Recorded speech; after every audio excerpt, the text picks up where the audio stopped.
제가론 형제님이 특별한 형제님이 말씀을 전하신다고 해서 특별히 기도가 많이 필요하실 것 같습니다. 평소에 말씀 들으실 때 기도해 주시고 또 이제 기도하는 마음으로 말씀을 들으시는 게 필요한데 오늘은 좀 약간 저도 불안해서 특별히 또 기도하시는 마음으로 말씀을 함께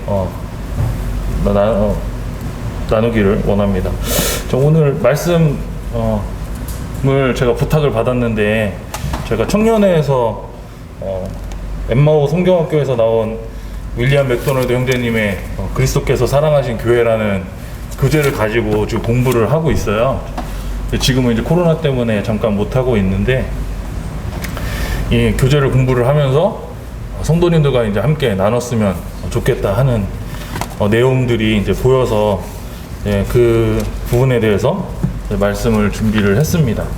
그래서 오늘 말씀 들으시고 저도 이제 이 교재에 적혀 있는 내용 중에 저도 이렇게 생각을 해본 적은 한 번도 이제 없었거든요. 이 책을 읽기 전에는.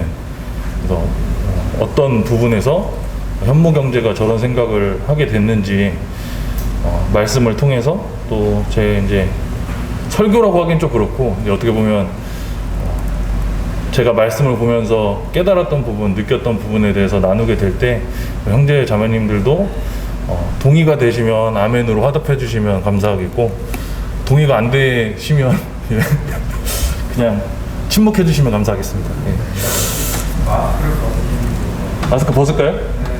큰 마스크. 제가 특별히 말씀 준비하느라고 어제 면도를 했어요. 그래서 자매가 뭐가 좀 달라져 보이는데 그래서 면도했구나. 그래서 제가 몇 개월 만에 수염을 자르고 수염을 기른 채 성도님들을 대면하는 게 예의가 아닐 것 같아서 면도를 했습니다. 면도를 했더니 옷 벗고 있는 것 같아요. 막 이게 뭐가 있어야 되는데 이게 없으니까 뭔가 이렇게 옷을 다 헐벗고 있는 느낌이 듭니다. 이렇게 강아지 털 이렇게 깎이면은 아무것도 없을 때 좀 이렇게 바들바들 떨고 있는 것 같은 그런 심령이 제 마음 가운데 지금 있는데 저도 낯선 저의 얼굴을 양해해 주시고 말씀에 이제 귀 기울여 주시면 감사하겠습니다. 먼저 주제를 말씀을 드리겠습니다. 주제는 제가 성령님을 소멸치 말라라는 주제를 가지고 이제 할 겁니다. 제가론 형제님이 영상 올리실 때 좀 더 편하시게 주제를 먼저 말씀드리고 이제 오늘 준비된 말씀 하도록 하겠습니다. 세상에는 수많은 모임들이 있습니다. 그리고 단체들이 있고 그 다음에 무리들이라고 하는 그런 것들이 있죠. 등산 모임은 어떤 사람들이 모이죠? 등산 모임. 산을 좋아하는 사람 모이죠. 등산 모임인데 산 가기 싫어하는 사람들이 모이는 경우 있나요? 없죠. 조기 축구에는 어떤 사람들이 모입니까? 축구를 좋아하는 사람들이 모이죠. 난 농구를 좋아하는데 조기 축구에 나가는 사람은 없습니다. 근데 그런 경우가 간혹 있기는 해요. 회사에서 강제로 우리는 조기 축구에 무조건 나와야 된다. 제 친구가 이제 농협을 다니는 친구가 있는데 그 친구가 등산을 엄청 싫어하고 야구 모임을 하고 있는 친구예요. 등산 모임에 꼭 나오라는 거예요. 그럼 승진을 그 친구는 포기했다고 하더라고요. 자기는 등산을 버리고 승진을 포기했다. 그래서 등산 모임에 나가지 않는데요. 근데 다 모임들이 있는데 다 그 모임은 그 모임의 취지에 맞게 그것들을 좋아하는 사람들이 나갑니다. 특별한 경우를 제외하고서는요. 그럼 교회는 어떤 사람이 모일까요? 교회는 어떤 사람들이 모입니까? 죄인들이 모이나요? 주님을 사랑하는 사람들이 모이죠. 교회는 어떤 사람들이 모여서 교회라고 불리워집니까? 교회라고 불리워지기 위해서는 어떤 사람들이 모여야지 교회라고 불리워질 수 있나요? 신약 성경에서 말하고 있는 것처럼 교회의 구성원들은 교회는 에클레시아라고 불리고 그 에클레시아는 세상으로부터 떨어져서 주님을 위해 살겠다라고 회심한 사람들이 모인 곳을 교회라고 이야기를 합니다. 너무나 잘 알고 있고 너무나 당연한 이야기지만 지금 세상에 있는 교회들은 그냥 교회 나가는 사람, 그 교회의 건물을 지칭하지 우리들이 모인 교회의 역할, 그 다음에 주님께서 실질적으로 성경을 통해서 말씀하고 있는 교회의 의미를 전달하지 못하고 있다고 좀 생각이 들어집니다. 그래서 저희가 본질을 잘 이해하는 것이 중요하고, 교회에 어떤 사람들이 가느냐가 아니라 어떤 사람들이 모여서 교회라는 이름으로 불리어지게 되는가를 좀 생각을 해볼 필요가 있다고 좀 생각이 들어집니다. 자, 그러면 성경에서 불러낸 무리들이 모인 교회의 우두머리는 누구인가요? 머리는 누가 되나요? 예, 말씀 한 장 보시도록 하겠습니다. 에베소서 1장 22절에서 23절 말씀입니다. 에베소서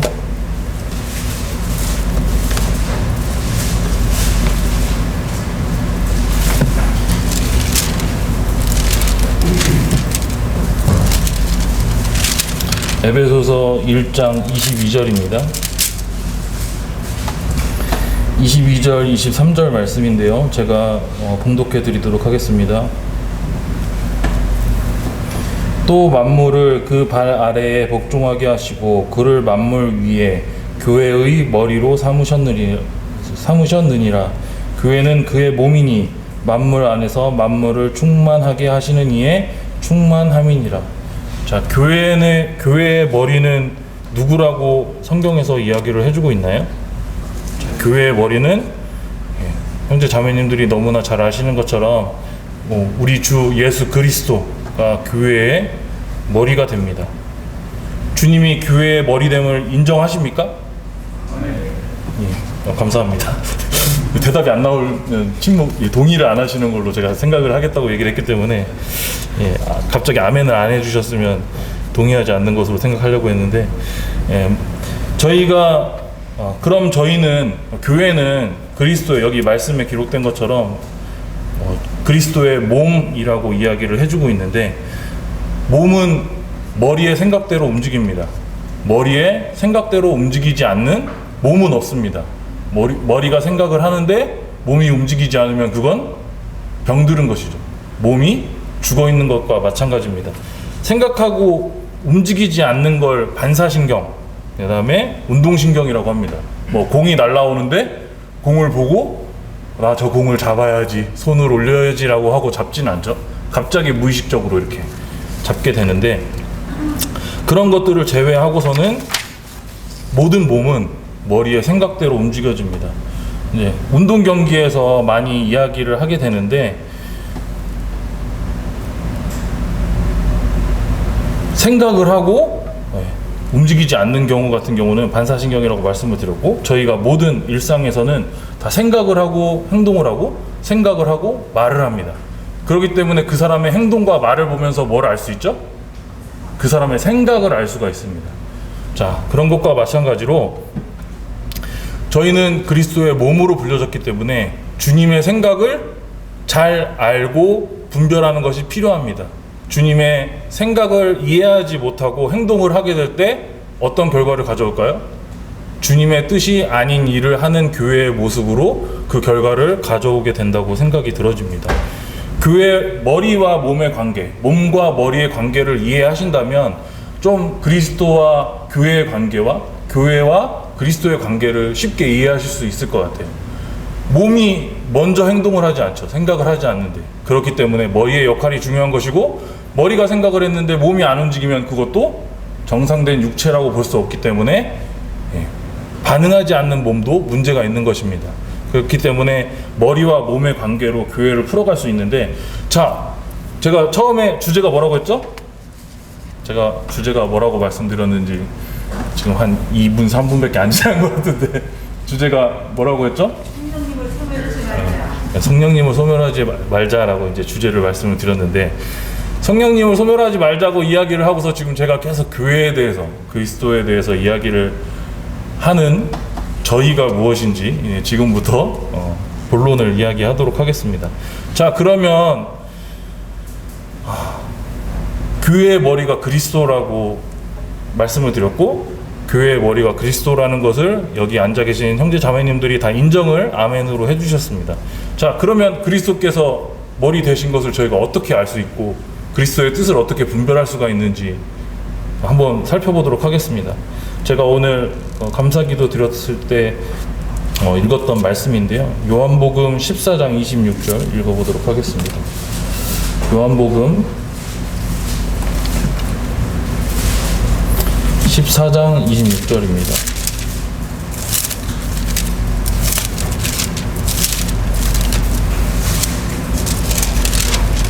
(14장 26절) 말씀 제가 읽어드리도록 하겠습니다.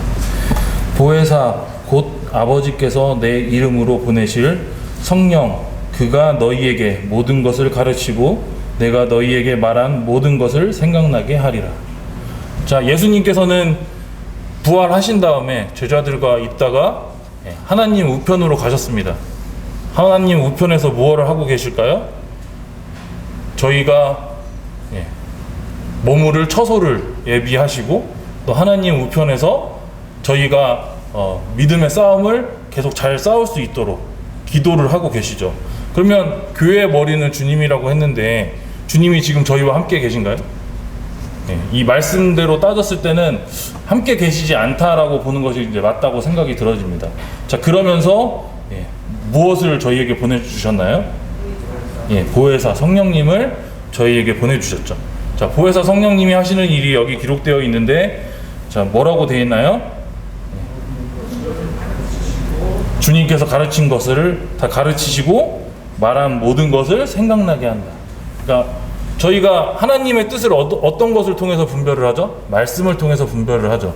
주님께서 제자들과 함께 하시면서 여러 이야기들을 제자들에게 했습니다. 또 여러 가지 행동들을 보이셨고 모범을 보이셨습니다. 근데 제자들은 주님께서 죽으신 다음에 어떻게 했죠? 그거 다 잊어버리고 자신의 각자의 생활, 자신이 하던 직업들을 다시 찾아서 떠나가게 됐죠. 주님께서 말씀해 주셨던 내용, 내가 죽으면 어떤 일이 벌어질지, 그 다음에 죽은 후에 주님께서 부활하실 것을 다 이야기를 해주셨는데 다 잊어버렸습니다.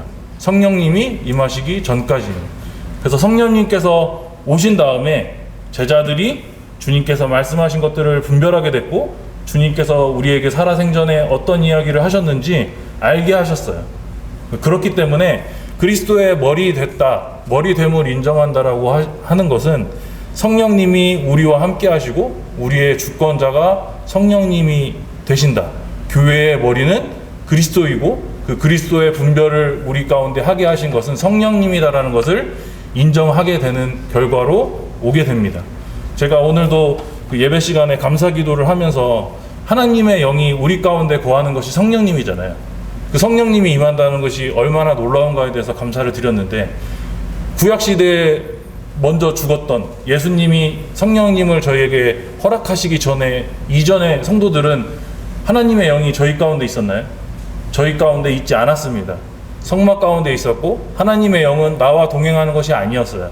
그렇기 때문에 그들은 예루살렘을 향해야 했고 하나님께서 말씀하신 대로 성전에 성막에 가기를 원하게 되었는데, 그 하나님께서 그 영을 저희에게 부어주시고 저희 각자가 선지자들과 같이 하나님의 뜻을 분별할 수 있게 되었다라는 것, 그 다음에 저희가 하나님의 영을 주님께서 소유하고 계셨던 그 영을 저희도 함께 나누어 가졌다는 것에 대해서 정말로 큰 감사가 되고 이것은 놀라운 은혜라는 좀 생각이 들어집니다. 오늘 어떤 형제님이 주님께서 저희를 위하여 기도하시고 하나님의 뜻에 순종하신 것에 대해서 감사 기도를 해주셨는데, 예수님이 하셨던 것을 저희도 할 수 있게끔 해주는 원동력이 저는 성령님이 되어진다고 생각이 들어집니다. 성령님은 단순히 그냥 너 이거 해 하지 마라 이렇게 얘기하는 것이 아니라 진짜 하나님이시면서 하나님의 영의 일부가 내 안에 있는 것이기 때문입니다. 그래서 성령님이 하시는 일은 여기 말씀을 보신 것처럼 요한복음 14장 말씀을 보신 것처럼 저희에게 하나님의 말씀을 생각나게 하시고 그것대로 행할 수 있는 그런 지혜를 저희에게 허락하십니다. 사도행전 1장 8절에 보시면 오직 성령이 너희에게 임하시면 너희가 권능을 받고 예루살렘과 온 유대와 사마리아와 땅끝까지 이르러 내 증인이 되리라 하시니라 이렇게 되어 있는데, 이게 마태복음 말씀이랑은 좀 다르게 되어 있더라고요. 그러니까 그 마태복음 말씀에는 성령을 받고가 아니라 너희가 권능을 받고인가 이제 이렇게 다른 성령님이 아닌 다른 것으로 이제 뭐 표현이 되어 있는데, 여기 보면 성령님이 임하시면 저희가 하나님의 뜻을 분별할 수 있고 하나님의 말씀하신 것을 따라 행하게 됩니다.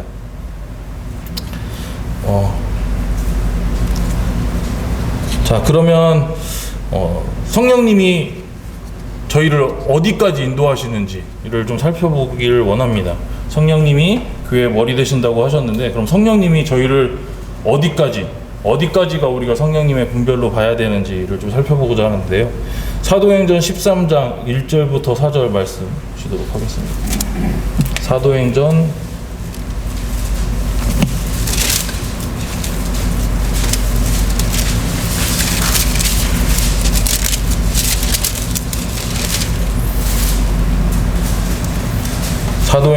13장 1절부터 4절 말씀입니다. 제가 봉독해 드리도록 하겠습니다.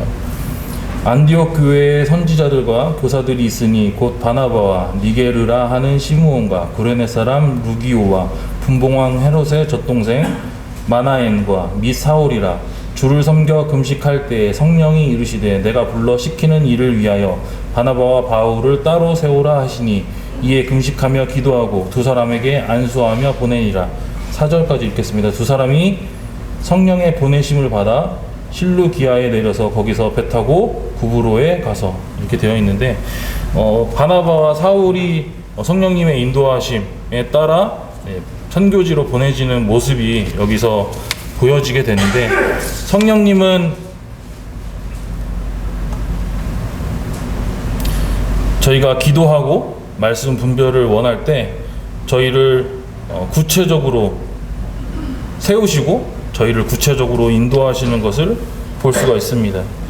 성령님이 우리가 어디로 가야 할지, 사도 바울의 전도 여행에서도 가고자 하는 목적지가 있었는데 그것을 막으시고 성령님께서 원하시는 전도지로 이끄시는 것을 보게 될 수가 있는 것을 보는 것을 보게 될 때, 성령님은 때로는 구체적이지 않게 인도하시지만 때로는 너무나 구체적으로 인도하시기 때문에 저희가 모든 일을 함에 있어서 하나님의 뜻, 성령님의 인도하심을 구하는 것이 당연하다고 좀 생각이 들어집니다. 이런 것들로 봤을 때 우리가 직분자를 세울 때도 그 사람의 행실 이런 것도 중요하고 그 사람의 말씀에서 기록되고 있는 것처럼 올바른 사람인지를 분별하는 것을 통해서도 성령님이 역사하시고 재정을 사용하는 일, 그다음에 경건한 징계를 위해서도, 그다음 교회의 모든 일, 성도들이 하는 모든 일에서도 성령님의 인도하심을 받아야 한다고 생각이 들어집니다. 그러면 성령님의 인도하심을 어떻게 받는 것이 옳은 것인가? 그 다음에 성령님의 인도하심으로 성령님을 어떻게 저희가 주권자임을 인정할 수 있는가를 다른 말씀을 통해서 한번 좀 보기를 원하는데요. 고린도전서 12장 11절입니다. 고린도전서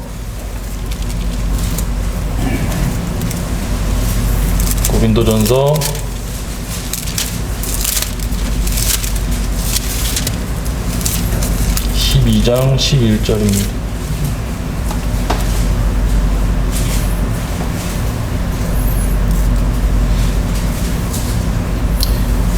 이 모든 일은 같은 한 성령이 행하사 그의 뜻대로 각 사람에게 나누어 주시는 것이니라. 지금 제가 앞서서 성령님이 인도하시는 것은 모든 일에 인도를 하신다라고 이야기를 말씀을 드렸어요.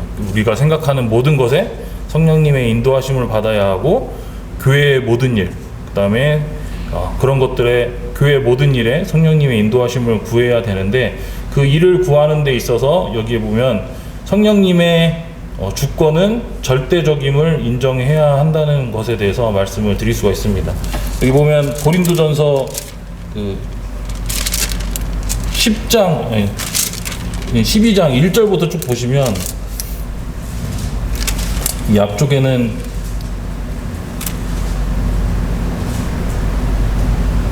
은사에 대해서 쭉 이제 분별을 해주고 있는데, 그 은사에 대한 분별에 대해서 이야기를 해주면서 마지막 부분에 한 성령이 행하사 그의 뜻대로 각 사람에게 나누어 주는 것입니다. 성령님께서 주시는 은사와 성령님의 은혜는 각 사람마다 취사 선택할 수 없다라는 것에 대해서 이야기를 해주고 있습니다. 이것은 성령님이 자의적인 의식을 갖고 계시고 그 주권은 절대적이라는 것에 대해서 이야기를 해주고 있다고 생각이 들어집니다. 여기 나중에 사도행전 8장 1절 보시면 예수님께서 분명히 너희가 성령을 받으면 사마리아와 땅끝까지 이르러 내 증인이 되라고 말씀을 하셨는데, 성령님이 임한 일이 있은 이후에도 사도행전을 보게 되면 성도들이 어떻게 했죠? 예루살렘에서만 복음을 전하게 되죠. 분명히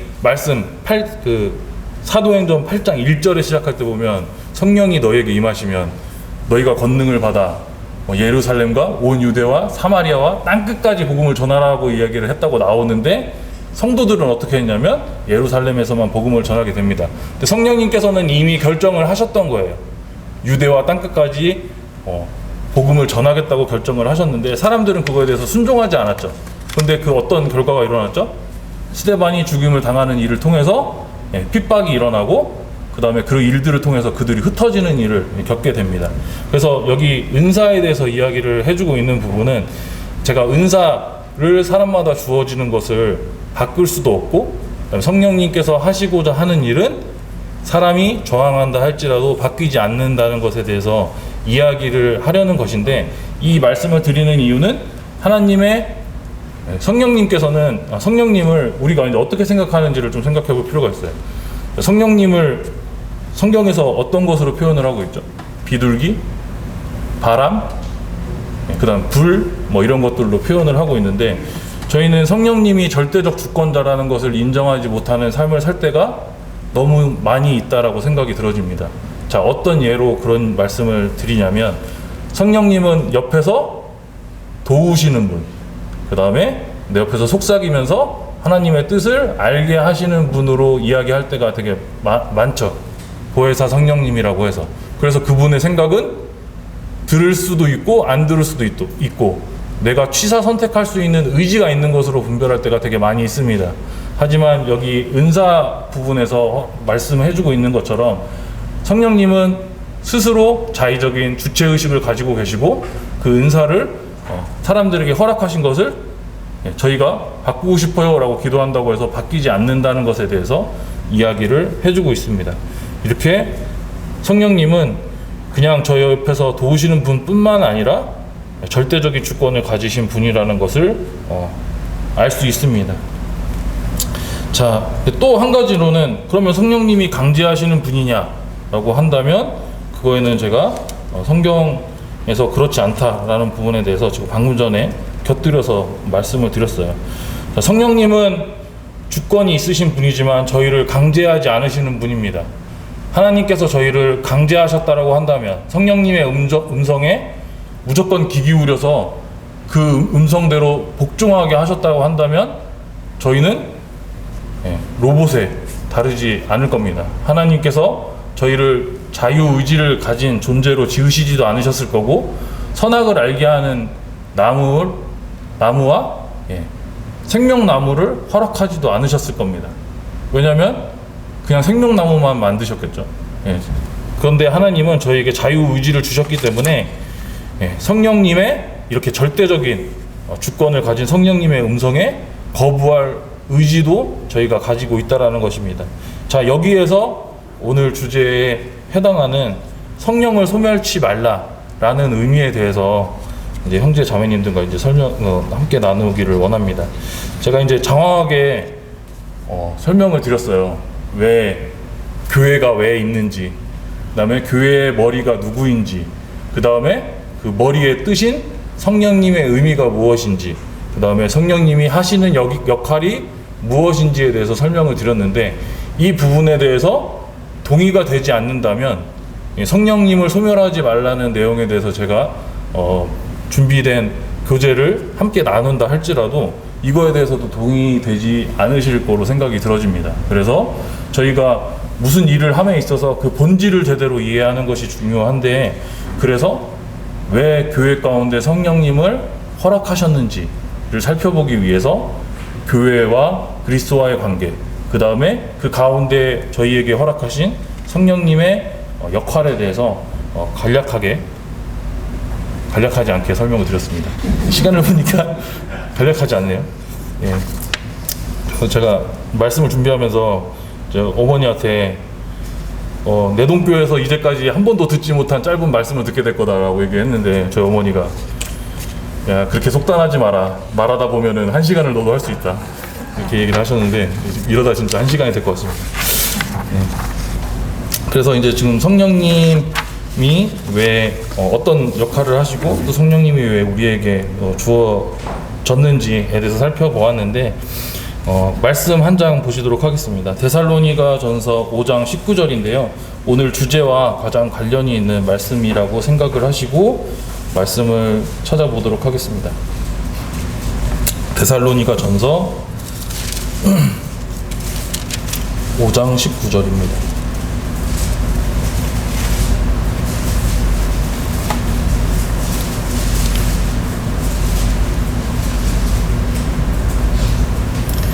되게 짧은 말씀입니다.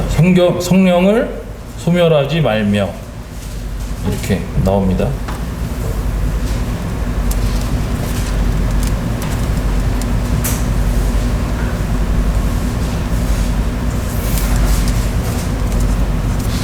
근데 이 데살로니가전서 앞에 있는 말씀들을 쭉 읽어보시면 끝 인사예요. 데살로니가 교회의 이제 끝 인사인데, 그리스도인으로서 어떻게 살아야 할 것인가, 형제 자매들에게 끝 인사 겸 그리스도인의 삶의 모습, 어떻게 살아야 하는지에 대해서 쭉 기록을 해주고 있습니다. 16절부터 보시면 항상 기뻐하라, 쉬지 말고 기도하라, 범사에 감사하라, 이것이 그리스도 안에서 너희를 향하신 하나님의 뜻이니라 라고 하면서 19절에 성령을 소멸하지 말라라고 이제 이야기를 해주고 있는데요.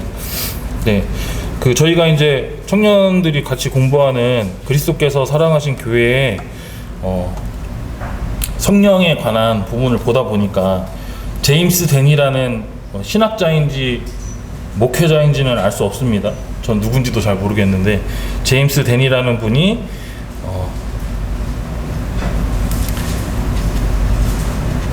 성령님의 자유의지가 어떻게 인간에 의해서, 사람들의 생각에 의해서 제한을 받게 되었는지에 대해서 적은 부분이 있습니다.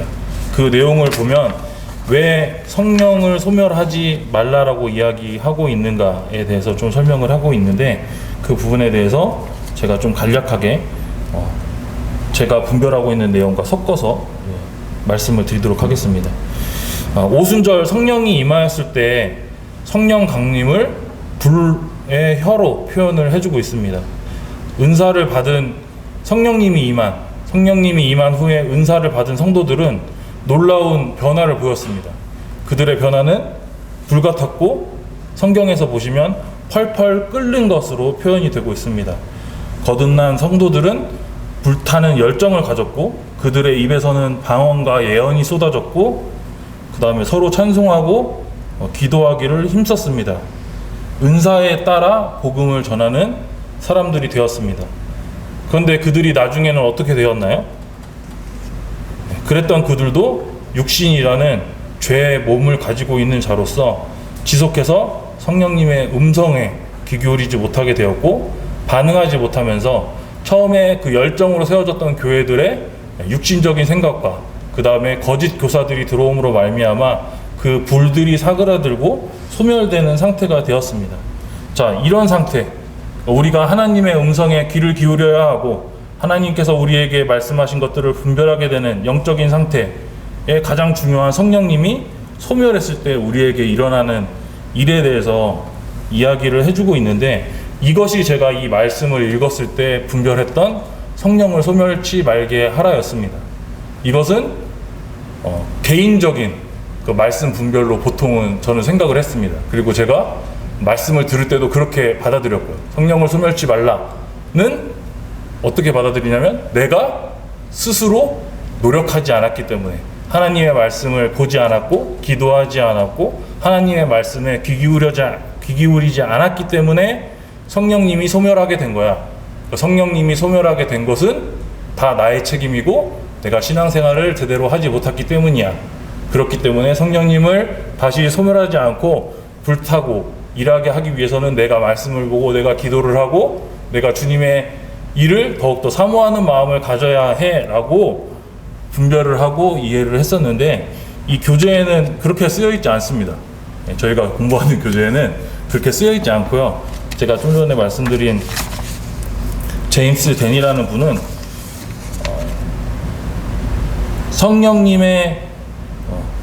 성령님을 소멸하게 하는 성도들의 문제점에 대해서 지적을 해주고 있습니다. 자, 그런 것들이 무엇이 있는지 지금부터 좀 말씀을 드리길 원합니다. 자, 성령님을 그 전에 성령님을 통하여 사는 성도들, 성령님을 처음 받았을 때 성도들의 모습이 어떻게 표현됐다고 했죠? 성경에 펄펄 끓는 것, 불 같은 모습으로 표현이 되었다고 했는데, 저희 마음 가운데 그런 마음이 있나요? 성령님이 내 안에 계시다, 내 마음이 펄펄 끓는 것 같은 열정과 기쁨과, 여기 보면은 항상 쉬지 말고 기도하라, 범사에 감사하라, 이는 그리스도께서 너에게 향하신 뜻이니라 라고 이야기를 하면서 성령이 소멸하지 않게 할 것을 이야기하고 있는데, 그러면 성령이 소멸하지 않은 사람은 항상 기도하고 쉬지 말고 항상 기도하고 그다음에 항상 기뻐하고 쉬지 말고 기도하고 범사에 감사하는 사람이잖아요. 그 마음이 제 가운데 있나요? 자기 자신의 마음 가운데 있으신 거를 느끼십니까? 성령님이 내 안에 이렇게 뜨겁게 역사하고 있는 것을 느끼십니까? 예언자매님 느끼세요? 하하하, 그냥 웃지요. 예. 자, 성령님은 어떤 분일까요? 제가 아까 전에도 말씀드렸다시피 속삭이는 분, 불로도 표현되고 바람. 그래서 우리 보통은 이야기하기를 눈에 보이지 않지만 어딘가에 계시는 분 정도로 이야기를 많이 합니다.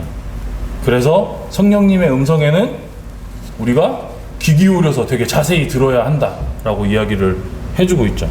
성령님은 그러면은 감정인가요? 성령님은 이성이 없으신 사람의 마음의 감정인가요? 저는 아니라고 생각합니다. 자, 그러면 제가 성도님들한테 질문을 하나 드릴게요. 사랑은 감정인가요? 이성인가요? 네? 무지요? 의지요? 네.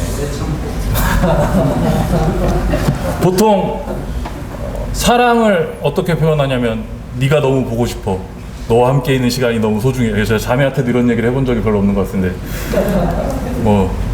너를 보면 너와 함께 있는 것이 너무 소중하고 시간이 1분 1초가 1시간이 막 1분처럼 느껴지고 너를 만지고 싶고 막 이런 걸 표현을 하잖아요. 이거는 감정입니다. 호르몬 변화에서 오는 감정인데, 예, 사랑은 의지라고 말씀해 주셨는데, 고린도전서 13장에 보면 사랑에 대해서 쭉 얘기하고 있잖아요. 그걸 들어보시면 아무것도 내 감정에서 우러나는 것이 써있지 않은 것을 볼 수가 있습니다.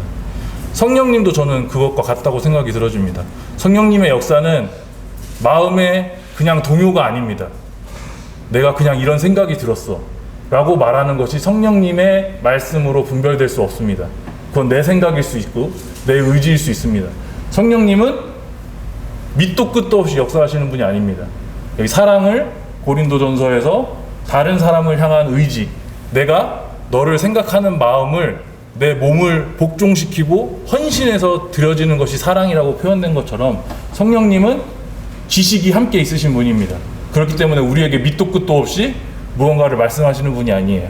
그렇기 때문에 성령님이 말씀을 통하여 우리에게 역사하시기 때문에 우리는 말씀을 봐야 되는 것이고, 그런 성령님이 일할 수 있게 하는 것은 그냥 사람의 감정이 아니라는 겁니다. 자, 여기 보면 성령님을 소멸하지 말라. 사람의 마음은 소멸되죠. 내가 누군가를 좋아하는 마음도 시간이 지나면 변합니다. 내가 누군가를 사랑하는 마음도 변하고요, 음식을 좋아하는 마음도 변합니다. 그런데 그런 감정의 소모로 따지게 된다면 성령님도 당연히 소모되고 감정의 변화에 따라서 휘둘릴 수 있는 분이라고 이해할 수가 있는데, 성령님은 그렇지 않다라는 거예요. 성령님은 지식이 함께 하시는 분이고 그 지식의 근본은 말씀이 됩니다. 그래서 우리에게 성령님은 내가 그냥 그런 마음이 들었어, 이게 성령님이 인도하시는 거야 라고 간증을 한 사람이 있다면 그것은 잘못됐다라고 분별하는 게 저는 맞다고 생각을 합니다. 성령님은 밑도 끝도 없이 역사하시는 분이 아니기 때문입니다. 자, 그 예를 들어서 제가 사랑에 대해서 말씀을 드렸는데, 사랑도 그냥 단순한 감정의 변화를 사랑이라고 표현할 수 없는 것처럼 성령님도 그냥 내 마음의 이끌림을 성령님의 인도하심으로 볼 수가 없습니다.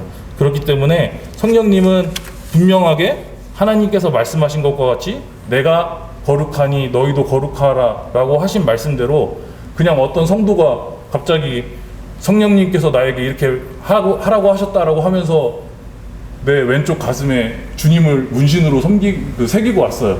이런 일이 성령님의 인도하심이라고 주장할 수 있을까요? 내가 거룩하니 너희도 거룩하라라고 했는데, 문신이라는 것 자체가 이방신을 섬기기 위해서 사람들이 했던 행위잖아요. 주술적인 의미적으로. 그런 것들을 내가 성도가 하고 왔어, 이게 성령님이 인도하셨다라고 얘기할 수 있을까요? 그렇지 않다라는 거예요. 주님의 일은 주님께서 깨끗하셨던, 거룩하셨던 분이기 때문에 깨끗하게 역사하고 합리적으로 역사를 하는 거죠. 예전에 제가 말씀을 들을 때 그런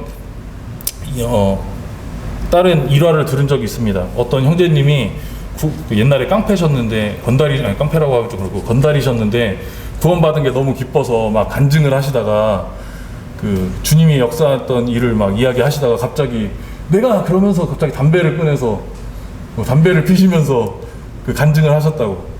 그 순간 그 간증을 듣던 성도님들의 마음이 어떻게 됐다고 했죠? 차갑게 식어졌다고 했죠. 그 전까지만 해도 뜨거운 열정이 있었어요. 자, 그런 행동, 주님이 성령님으로 역사하신 걸까요? 그렇게 보기는 어렵다라는 겁니다. 예를 들자면. 그래서 성령님은 그냥 감정의 변화, 내가 뭘 하고 싶은데 이게 성령님이 인도하신 거야 라고 말할 수 없고, 성령님은 하나님의 영이기 때문에 그 하시는 일이 하나님의 말씀과도 맞고 하나님의 말씀에 맞는 분별을 하는 성도들이 봤을 때도 유익을 끼치는 행동이어야 한다는 것입니다.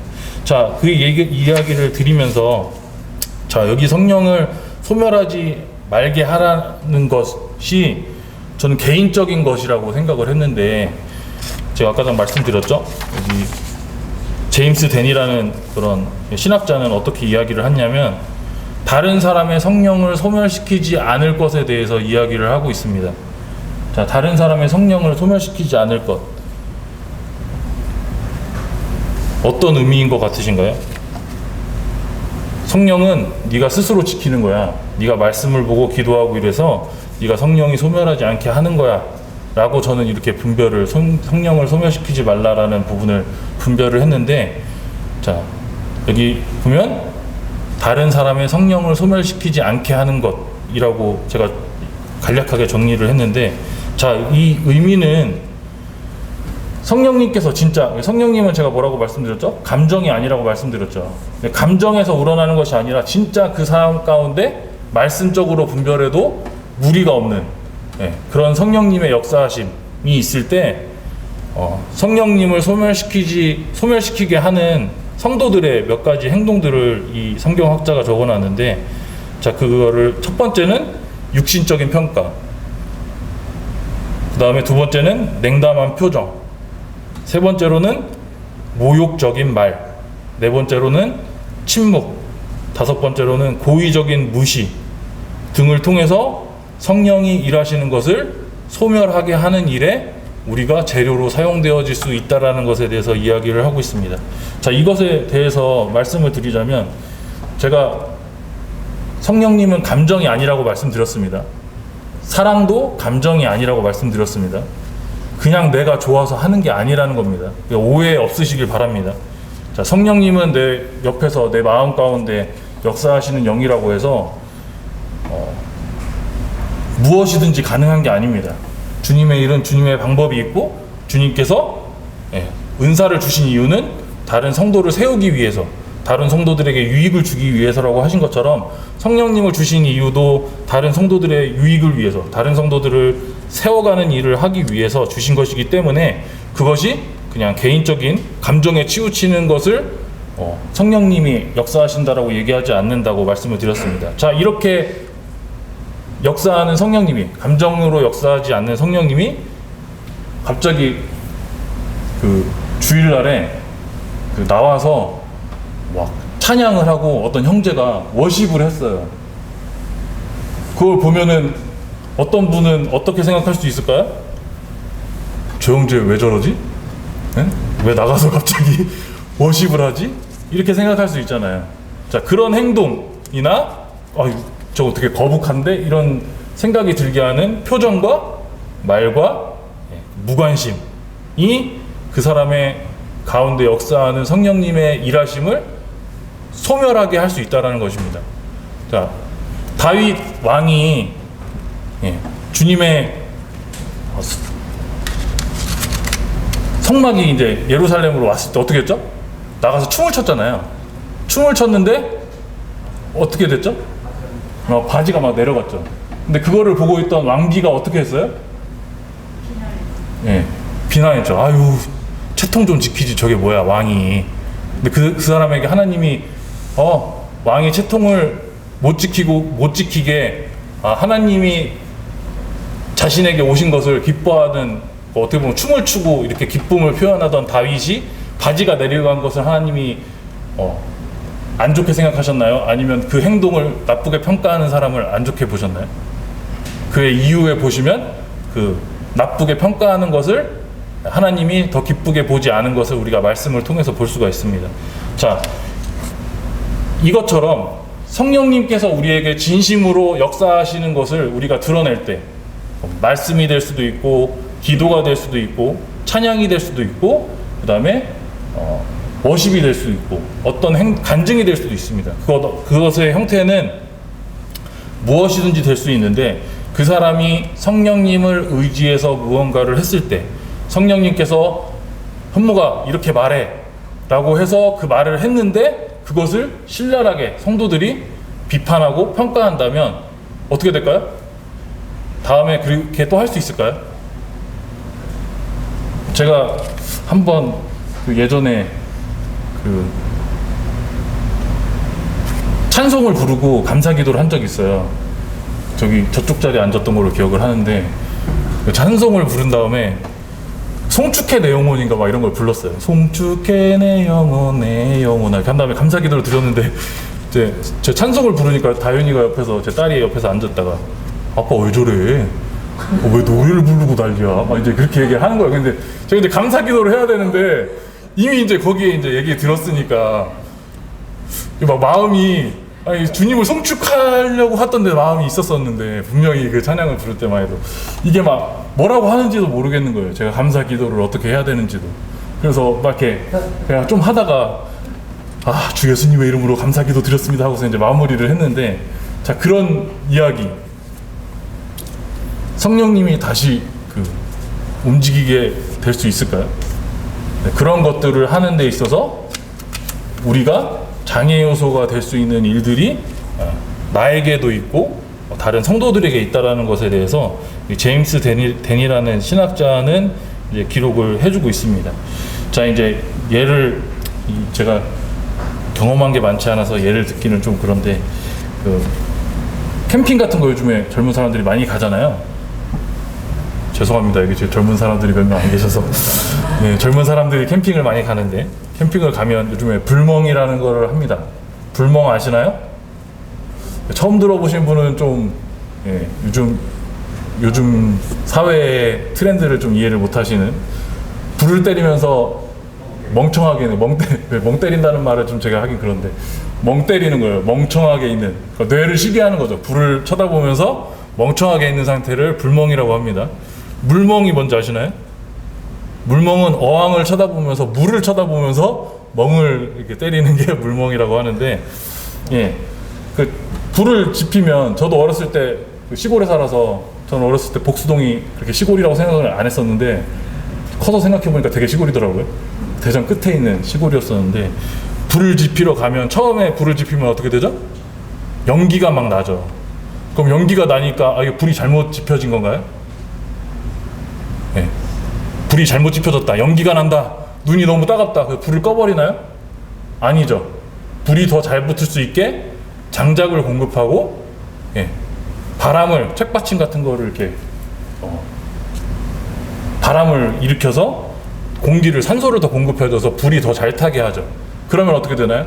눈이 따갑던 연기가 좀 사그라들고 더 활발 타오르는 불을 보게 되는 것처럼 성령님의 역사하심도 우리가 말씀과 기도와 그다음에 먼저 깨달은 분의 간증을 통해서 더 세워가는 일이 올바른 것이지 형제 그렇게는 안 했으면 좋겠어 뭐 형제 이런 거 좀 자제하지 이렇게 얘기하는 것은 이렇게 자제하라고 이야기하는 것은 그 사람이 가지고 있는 역사하고자 하는 성령님의 일을 사그라들게 하는 소멸하게 하는 일이 될 수 있다라는 겁니다.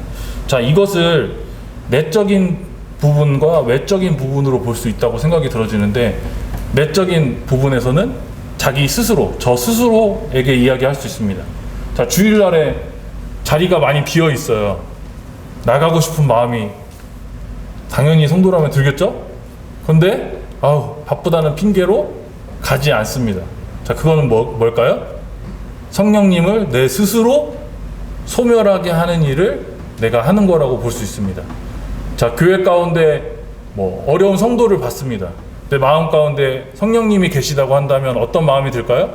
그 성도의 소식을 들었을 때 가장 먼저는 기도하게 될 것이고 두 번째로는 물질적으로 어렵다고 한다면 물질적으로 후원해주고 싶은 마음이 들 것입니다. 그런데 저 스스로 어떻게 생각하죠? 야, 지금 네 형편을 생각해봐.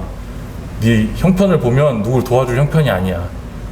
그리고 너도 문제가 많은데 어떻게 다른 사람을 위해서 네가 헌신하겠다고 하니? 라고 하면서 성령님의 음성에 스스로 물을 부어버리게 된다면 성령님이 일을 못하게 됩니다. 자, 다른 외적인, 이건 내적인 부분에서고 외적인 부분은 어떻게 될까요? 다른 성도가 하는 일, 다른 성도가 주님께서 저에게 이렇게 말씀하셨습니다라고 하고서 무언가를 했을 때 형제 너무 빠르네, 자제하게 이렇게 이야기를 하는 것, 그런 것들은 다른 사람, 외적인 부분에서 성령을 소멸하게 하는 그런 행동이 될 수 있다는 것에 대해서 이야기를 해주고 있습니다. 자, 고린도전서 10장 23절인데 제가 이거 말씀 그냥 읽어드리겠습니다. 말씀 안 찾으셔도 됩니다. 모든 것이 가하나 모든 것이 유익한 것이 아니요 모든 것이 가하나 모든 것이 덕을 세우는 것이 아니니. 스스로 성령님이 직접 역사하는 일이라고 한다면 스스로도 알 수 있어야 됩니다. 이것이 덕을 세우는 일이라는 것을. 그래서 제가 예로 문신을 갑자기 하고 나왔다든지, 이현웅 형제님이 자주 얘기해 주시는 네팔, 저는 알지 못하는 형제님이지만 예화로 따진다면 머리를 기르는 것, 예수님도 머리를 기르셨기 때문에 나도 머리를 기르겠습니다 하면서 하는 것, 그래서 다른 성도들에게 그것이 유익을 주지 못하는 것임에도 불구하고 성령님의 일인 것처럼 말하는 것은 옳지 않다라고 이 말씀을 통해서 분별할 수가 있다라고 생각이 들어집니다. 주님의 일은 주님의 방법으로 행해지고 주님의 일은 다른 성도들에게 유익을 끼치는 일로 열매를 맺게 됩니다. 그렇지 않은 일을 성령님이 하셨다고 우길 수는 없다고 생각이 들어집니다. 그래서 저희가 예배 시간에 감사하는 것, 그 다음에 말씀을 보고 수요 집회 시간에 나누는 것, 모두 다 성령님이 활발 불타오르면서 저희에게 역사하시고 말씀해 주시기를 원합니다. 그렇지만 그렇다고 해서 감사 기도와 말씀이 덕이 되는 것이 아니라고 한다면 그것도 지양해야 할 문제라고 좀 생각이 들어집니다. 자, 그러면 성령님이 하시는 일, 하나님의 말씀을 분별한다고 했고, 그 다음에 성령님을 소멸하지 않기 위해서는 스스로도 말씀과 하나님의 뜻을 분별하고 이런 것들을 스스로 해야 된다고 말씀을 드렸고, 또 다른 성도들이 성령님을 통해서 일을 하는 사람을 막게 하는 그런 장애물이 될 수도 있다는 것에 대해서 말씀을 드렸는데, 그러면 우리가 이런 성령님이 불처럼 바람처럼 역사하시는 성령님이 우리 가운데에 마음껏 활동하신다면 내동교회가 어떻게 변할까에 대해서 간략하게 말씀을 드리고 마치도록 하겠습니다. 우리 각자가 참으로 성령님의 인도를 의지하고 그 인도하심에 따라 나 자신을 드리게 된다면 우리 교회의 모습은 달라질 것입니다. 빈자리를 부담으로 여길 것이고 빈자리를 채우기 위해 성도들과 함께하는 것을 마땅히 즐거워할 것입니다. 그리고 활기가 없었던 교회는 활기가 돌 것이고 침체되어 있던 말씀 시간은 서로 말씀을 나누고자 하는 형제들로 인해서 시간이 부족하게 될 것입니다. 그리고 우리 교회는 너무 고령화되었다라고 하면서 불평하는 것이 아니라 나가서 전도를 하게 될 것이고 기도 시간에 빈 자리들은 꽉 채워지게 될 것입니다. 예배 시간에 침묵을 채우기 위해서 찬송을 선택하는 것이 아니라 진짜 하나님을 찬양하기 위해서 찬송을 선택하는 시간이 될 것이고 아무도 감사 기도를 하지 않네? 나라도 해야 하나? 라고 생각했던 기도 시간은 형제님들이 스스로 자매님들이 스스로 기도를 하게 되는 침묵이 이어지지 않는 기도 시간이 될 거라고 생각이 들어집니다. 우리는 성경 한 구절 읽을 때마다 하나님의 음성으로 듣게 될 것이고 기도를 통해서 하나님을 직접 대면한 것 같이 하나님과 대화를 나누게 될 것입니다. 우리의 기쁨, 환희, 찬송이 이곳에서 주님의 몸된 교회에서 다른 성도들과 드려지게 될 때 이 예배의 즐거움을 우리가 맛보게 될 것입니다. 마지막으로 이제 질문 하나만 하고 제가 말씀 마치도록 하겠습니다.